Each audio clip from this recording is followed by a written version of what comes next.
பரிசுத்த நாமத்திற்கு மகிமை உண்டாவதாக. தேவ பிள்ளைகளை நாம் தொடர்ந்து ஆதியாகம நாட்களிலிருந்து ஒவ்வொரு நபர்களாக தியானித்து கொண்டு வருகிறோம். கடந்த பதிவில் எல்கனாவின் 2 மனைவிகளை குறித்து தியானித்தோம். இன்றைக்கு தேவாலயம் எப்பொழுதெல்லாம் பழுது பார்க்கப்பட்டது, எந்த நாட்களில் இடிக்கப்பட்டது என்று சொல்லி நாம் தியானிக்க போகிறோம்.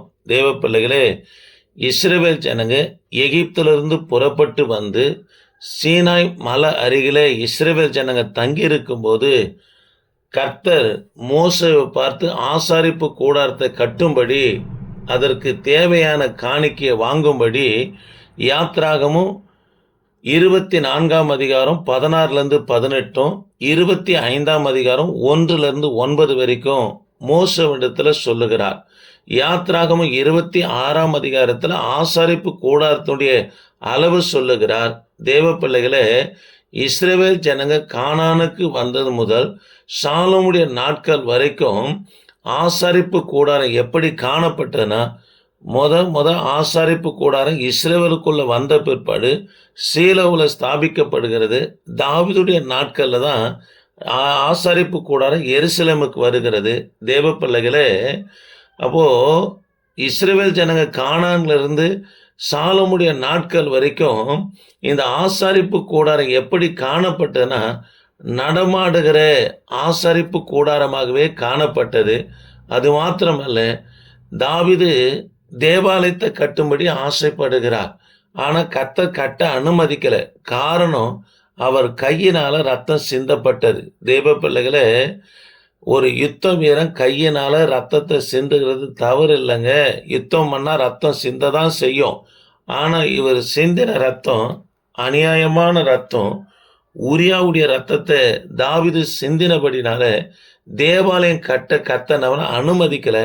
ஆனால் தாவீது ஆசைப்பட்ட அந்த தேவாலயத்தை சாலோமுடைய ஆட்சியின் துவக்க காலத்தில் ஆயிரக்கணக்கான கலை நுணு தெரிந்தவர்களை வைத்து, ஆட்களை வைத்து தேவாலயத்தை கட்ட ஆரம்பிக்கிறார். இது 1 ராஜாக்களின் புத்தகம் 5ஆம் அதிகாரம் 13-18 வரைக்கும் வாசித்து பார்ப்போம்னா சொல்லப்பட்டு இருக்கிறது. தேவ பிள்ளைகளே, தாவீது தேவாலயத்திற்கென்று 1,00,000 தாலந்து, அதாவது இது 1 நாளாகமும் 22ஆம் அதிகாரம் 14ஆம் வசனமும் 10,00,000 தாலந்து வெள்ளியும் அளவிட முடியாத வெங்கலமும் இரும்புகள் எல்லாம் சவதரித்து யாரு வைத்தார்னா தாவீது குவியலாக வைத்தார் என்று சொல்லி 1 நாளாகமும் 22ஆம் அதிகாரத்தில் வாசிக்கிறோம். தேவ பிள்ளைகளே, அது மாத்திரமல்ல, 1 ராஜாக்களின் புத்தகம் 6ஆம் அதிகாரம் 37-38 வரைக்கும் வாசித்து பார்ப்போம்னா, சாலமோன் ஆட்சிக்கு வந்து 4வது வருஷத்தில் தேவாலயம் அஸ்திபாரம் போடப்படுகிறது. 7வது வருஷம் முடியும் போது, அதாவது தேவாலயம் துவங்கி 7 வருஷம் முடியும் போது தேவாலயம் கட்டி முடிக்கப்படுகிறது.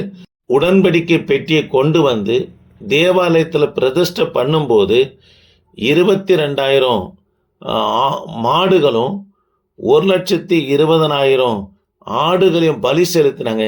கர்த்தருடைய மகிமை தேவாலயத்தை நிரப்பினற்று அதை ஷெக்கினா மகிமை என்று வேதத்தில் அழைக்கப்படுகிறத பார்க்கிறோம். தேவ பிள்ளைகளே, அதற்கு பிற்பாடு வந்த ராஜாக்குடைய நாட்களில் தேவாலயம் தீட்டுப்பட்டு காணப்பட்டது. ரெகபயாம் ஆட்சி காலத்தில் எகிப்தின் ராஜா ஷீஷாக் தேவாலயத்தின் பொருட்கள் எல்லாம் கொள்ள அடித்து கொண்டு போனார் என்று சொல்லி 2 நாளாகவும் 12ஆம் அதிகாரம் 9ஆம் வசனத்தில் வாசிக்கிறோம். அதற்கு பின்பு ஆசா ராஜாவுடைய நாட்களில், இது 2 நாளாகவும் 15ஆம் அதிகாரம் 6-18 வரைக்கும் வாசித்து பார்ப்போம்னா, தேவாலயம் திரும்ப புதுப்பிக்கப்படுகிறது. மீண்டும் புதிதாக பொருட்கள் வைக்கப்படுகிறது. திரும்பவும் விக்கிரக ஆராதனை செய்த நிமித்தமா ஆலயம் புறக்கணிக்கப்படுது. ஆவிக்குரிய வீழ்ச்சி இஸ்ரவேலுக்குள்ள காணப்பட்டது. தேவ பிள்ளைகளே, மீண்டுமாக யோவாஸ் ராஜாவுடைய நாட்களில் தேவாலயம் பழுது பார்த்தாங்க. இது 4ஆகமும் 24ஆம் அதிகாரம், 2 நாளாகமும் 24ஆம் அதிகாரம் 14-15 வரைக்கும் வாசித்து பார்ப்போம்னா சொல்லப்பட்டு இருக்கிறது. சில நாட்களுக்கு பிற்பாடு ஆகாசு ராஜா ஆட்சி காலத்துல தேவ பிள்ளைகளை ஆதாயத்துக்காக அசீரிய ராஜாவை பிரியப்படுத்த தேவாலயத்தில் இருக்கிற அதாவது வெள்ளியும் பொண்ணு எடுத்துனவனா அவருக்கு காணிக்க கொடுக்கிறார். அது மாத்திரமல்ல, இந்த ஆகாசு ராஜா செய்ததான தவறு தேவ பிள்ளைகளே, தேவாலயத்தின் கதவையை நவனா அடைத்தார். இதுக்கு பிற்பாடு வந்ததான இவரின் மகன் அதாவது எசேக்கியா ராஜா 2 நாளாகமும் 29ஆம் அதிகாரம் 9 19 வரைக்கும் நாம் வாசித்து பார்ப்போம்னா, எசேக்கியா ராஜா தேவனுக்கு பயந்து திரும்பவும் தேவாலயம் திறக்கப்பட்டு ஆலயத்தை பழுது பார்த்து ஆராதனை போன்ற காரியங்கள் என்னம்னா நடத்தி கொண்டு வந்தார். இதற்கு பிற்பாடு வந்த ராஜா மனாசே எசேக்கியா ராஜாவுடைய மகன் தேவாலயத்தை தீட்டுப்படுத்தினான். எங்க இருக்கிற விக்கிரகங்களையும் கொண்டு வந்து தேவாலயத்தில் வைத்து, அதாவது கர்த்தருடைய மகிமை தேவாலயம் இழக்கிறது போல நம்மனா தேவாலயத்தை தீட்டுப்படுத்தினவனாக இந்த மனாசே ராஜனவனா காணப்பட்டார். மனாசே ராஜாவுடைய பேரன் தேவாலயத்தை பழுது பார்த்து ஆராதனை நடத்தினார் என்று சொல்லி 2 நாளாகமும் 34ஆம் அதிகாரம் 1-13 வரைக்கும் வாசித்து பார்ப்போம்னா சொல்லப்பட்டு இருக்கிறது தேவ பிள்ளைகளே. ஆனா இவருக்கு பின்பு வந்த ராஜாக்கள் மீண்டும் விக்கிரக ஆராதனை செய்தாங்க. இதனால நேபுகாத் நேச்சார் பாபிலோன் ராஜாவை கர்த்தரே கொண்டு வந்து தேவாலயத்தை தரமட்டமா இடித்து போடுகிறது. இது 2 நாளாகவும் 36ஆம் அதிகாரம் 13-19 வரைக்கும் வாசித்து பார்ப்போம்னா சொல்லப்பட்டிருக்கிறது. கிமு 586 இந்த சம்பவம் நடந்தது. தேவாலயத்தில் இருக்கிற விலை உயர்ந்த பொருட்கள் எல்லாம் நேபுகாத் நேச்சர் நம்மனா கொள்ளடித்து கொண்டு போனார். தேவ மகிமைக்கென்று கட்டப்பட்ட ஆலயம் அக்கினினால் சுட்டெரிக்கப்பட்டது. பாபிலோனுக்கு போன தேவ பிள்ளைகளே, 52வது வருஷத்துல பெர்சியாவின் ராஜா கோரேசு அதாவது சிறையிருப்புக்கு போனதான யூத ஜனங்க சிறையிருப்புல போய் 52வது வருஷத்துல பெர்சியாவின் ராஜா கோரேஸ், இது எஸ்ராவின் புத்தகம் 1ஆம் அதிகாரம் 1-4 வரைக்கும் வாசித்து பார்ப்போம்னா 70 வருஷம் ஆன பிற்பாடு யூத ஜனங்களை கோரேசு ராஜாவுடைய ஆவிய கர்த்தர் ஏவின நிமித்தமாக அவரு விலை உயர்ந்த பொருட்களையும் மரங்களையும் கல்லுகளையும் கொடுத்து போய் தேவாலயம் கட்டுங்கள் என்று சொல்லி யூத ஜனங்களை விடுதலையாக்கினவனா அனுப்புகிறார். தேவ பிள்ளைகளே, செர்பாவின் தலைமையில செர்பா, பிரதான ஆசாரி யோசுவா மற்றும் அதாவது 50,000 யூதர்கள் புறப்பட்டு வந்து தேவாலயம் கட்டுகிற பணியை துவங்குறாங்க. இது எஸ்ராவின் புத்தகம் 3ஆம் அதிகாரம் 8ஆம் வசனத்துல வாசிக்கிறோம். தேவாலயம் பணி கட்டுவதற்கு எதிர்ப்பாய் காணப்பட்டது. இதற்கு எதிராளியா யாரு காணப்பட்டாங்கன்னா சன்பல்லா, தொபியா, கேஷும், இந்த 3 பேரும் இவங்க தேவாலயத்துக்கு விரோதமாய் எழும்பும்போது பாபிலோன் ராஜாவாய் காணப்பட்டு கோரேசு ராஜா மரித்த பிற்பாடு 1ஆம் அர்த்தசஷ்டா ஆட்சிக்கு வராரு. தேவ பிள்ளைகளே, அப்பொழுது தேவாலயத்துக்கு எதிரிகளாய் காணப்படுகிற இந்த சன்பல்லா, தொபியா, கேஷம் மொட்டை கடுதாசி எழுதி போட்டு நீங்க அனுப்புற பணத்துல இவங்க தேவாலயம் கட்டல, அதாவது தனக்கென்று அதாவது பயிற்சிகளை யுத்த பயிற்சிகளை செய்யறாங்க, இவங்க கப்பம் கட்ட மாட்டாங்க, இவங்க உங்களுக்கு விரோதமாக ஒரு நாள் யுத்தத்துக்கு வருவார்கள் என்று யுத்தத்துக்கு வருவதற்காக தாங்கள் ஆயத்தப்படுத்துகிறார்கள் என்று சொல்லி பொய்யான காரியங்களை மொட்டை கடுதாசியாக யார் எழுதி போட்டார்னா இந்த சன்பல்லா, தொபியா எழுதி போட்ட உடனே அந்த 1ஆம் அர்த்தசஷ்டா சொல்றாரு, நீங்க ஆலயத்தை கட்ட வேண்டாம், வீடுகளையும் வயல்களுக்கும் போய் விவசாயம் பண்ணுங்கள் என்று சொன்ன உடனே ஆலயம் 16 வருஷம் தடைப்பட்டு காணப்பட்டது. தேவ பிள்ளைகள், இது எஸ்ராவின் புத்தகம் 4ஆம் அதிகாரம் 24 5ஆம் அதிகாரம் 2ஆம் வசனம் வரைக்கும் வாசித்து பார்ப்போம்னா சொல்லப்பட்டு இருக்கிறது. தேவ பிள்ளைகளே, அதற்கு பிற்பாடு 2 தீர்க்கதரிசிகளை கர்த்தர் எழுப்பி இவங்களை உற்சாகப்படுத்தி ஆலயத்தை கட்டும்படியா 2 தீர்க்கதரிசி யார் என்று சொன்னா சகரியா, ஆகாய், இவங்க 2 தீர்க்கதரிசியை கர்த்தர் எழுப்பி ஆலயத்தை கட்டும்படியா உற்சாகப்படுத்துகிறார். ஆலயத்தை கட்டுறாங்க. இது எஸ்ராவின் புத்தகம் 4ஆம் அதிகாரம் 14 18 வரைக்கும் வாசித்து பார்ப்போம்னா, கிமு 516 தேவாலயம் முடிந்து பிரதிஷ்டை செய்யப்படுகிறது. காலங்கள் கடந்து போகிறது. தேவ பிள்ளைகளே, தேவாலயம் பழுது பார்க்கப்படலை.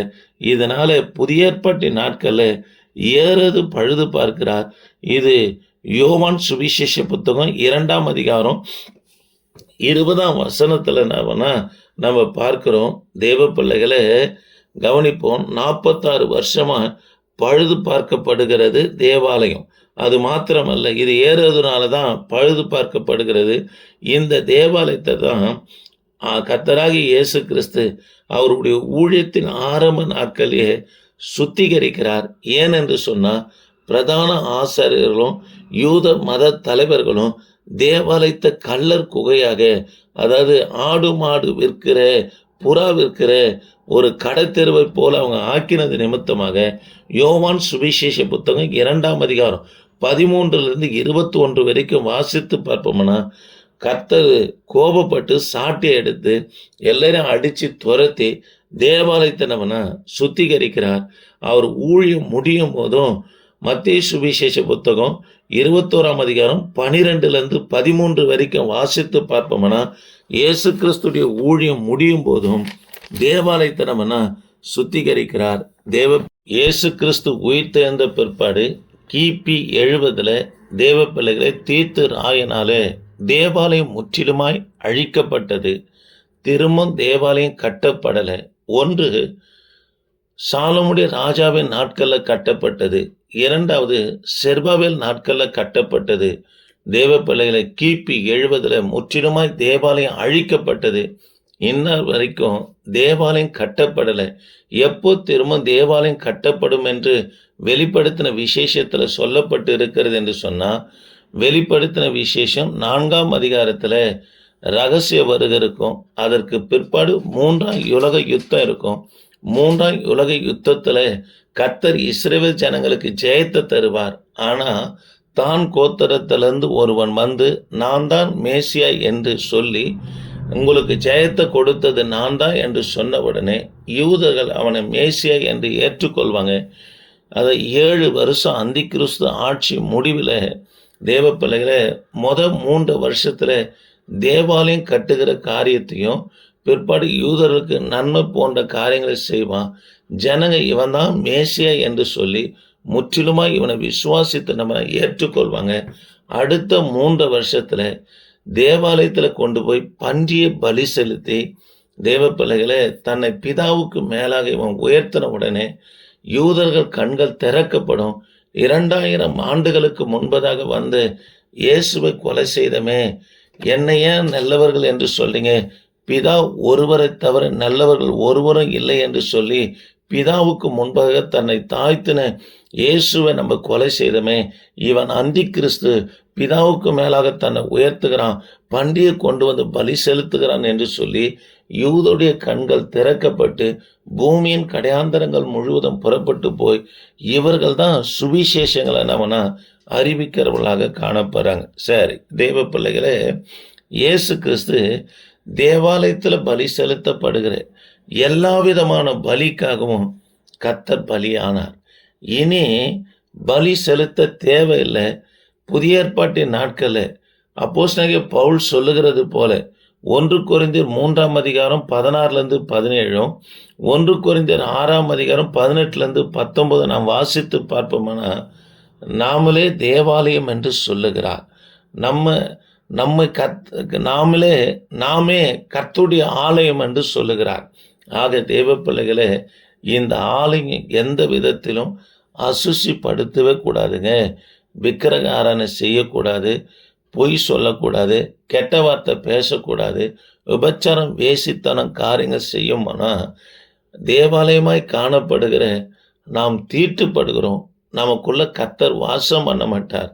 அது மாத்திரமல்ல, பரலோக பாக்கியத்தை இழக்கிற பிள்ளைகளாகவும் நாம் காணப்படுவோம்.